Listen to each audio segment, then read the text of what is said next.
All right, now we're going to have a few little chats with a couple of people, and the first person I'm going to speak with is David Holmgren.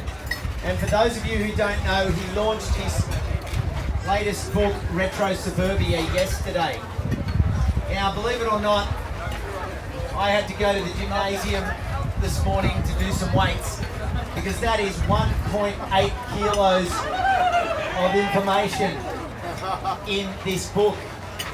And I'm not saying that to say that quantity is better than quality. There is 40 years worth of information and of thinking. And the interesting part, when I had the privilege of writing the foreword, is that all of David's experiences, he has written a book called RetroSuburbia, The Downshifter's Guide to a Resilient Future. David has brought his experiences back to the importance of the home, that all of the challenges that the world has created over the last 50 to 70 years, he sees the answer right back where many people have run from, suburbia, and said, oh, let's go on a tree change and we'll find the answer on a farm somewhere. David's solutions are in suburbia. And when we talk about waste, David's approach to the waste economy is to look at the power of the home economy and how the home economy does things efficiently.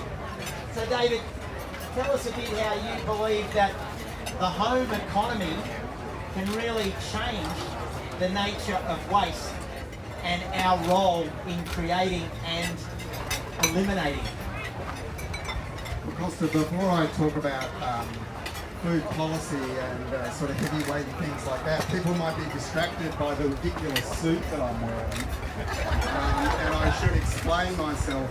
Some of you may have seen a photo of me in a white suit promoting the Transforming Suburbia panel discussion in the Dome this afternoon.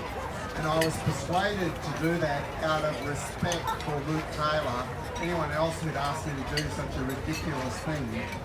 And then my partner Sue Dennett thought she would upstage Luke and got me in this, which she got down at the op-shop market over there.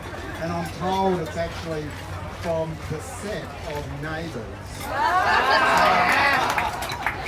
I don't know what's happening to the radical fringe nature of permaculture, but you are still looking at David Holmgren. I've got my Leatherman on my belt, ready for any needed issue.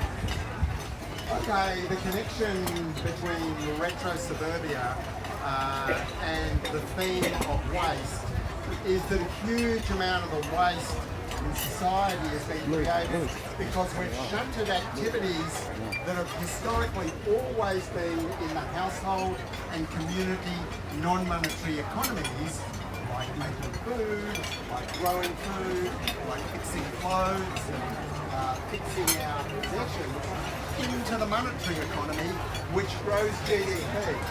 Fake GDP, mind you, it just changed the location of that economic activity.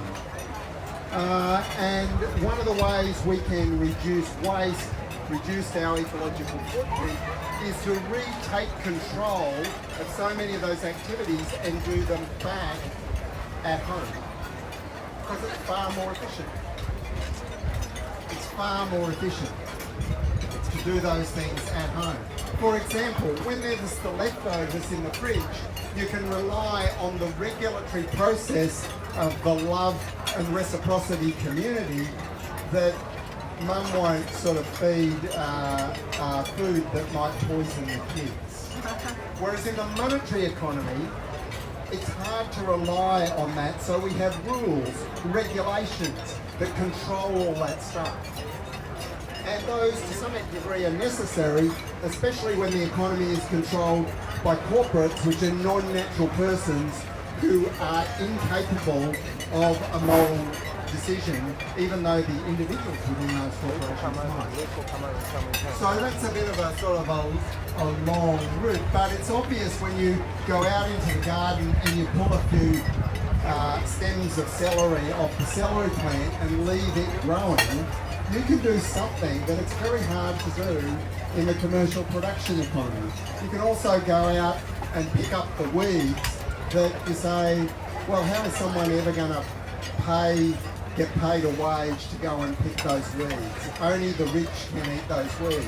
But we can all eat those weeds if we do it ourselves, valuing our time in a different way, not through the dollar.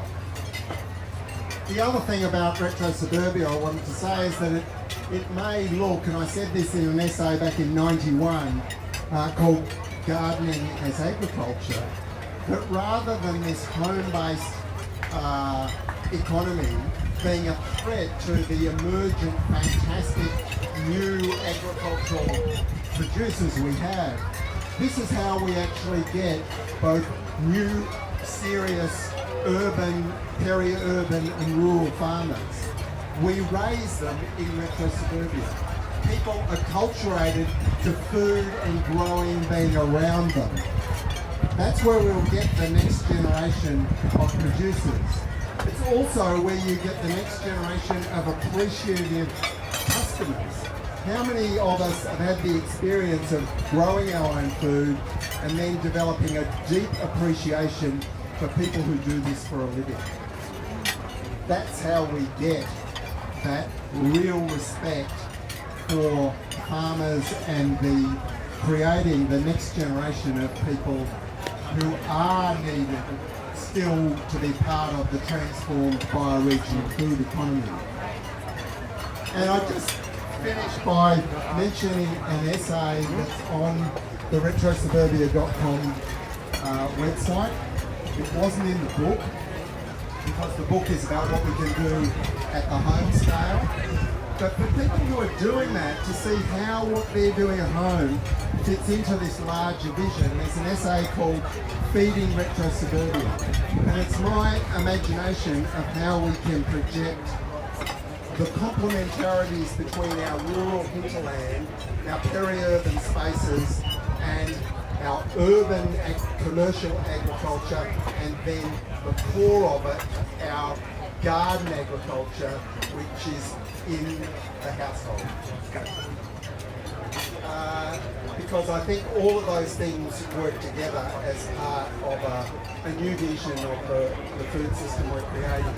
And I wanted to reinforce some of the things that Costa was saying about how the normalisation of food as central to the sustainability agenda, and reinforced by the hard evidence of Paul Hawkins' work with Drawdown, that I was in danger in the 90s of becoming a cranky old dissident. How come the sustainability professionals don't understand that food and agriculture is central to the problem and the solution? Yeah. And that is now, at least among the circle we have here and spreading out from it, we all know that. And that's fantastic. And we'll continue with that. But we know that although there's so many different parts of the puzzle, food and how we produce it is central to it, and we can all relate to that. Yeah, nice. Thank you. Yeah, great work. Thank you, David.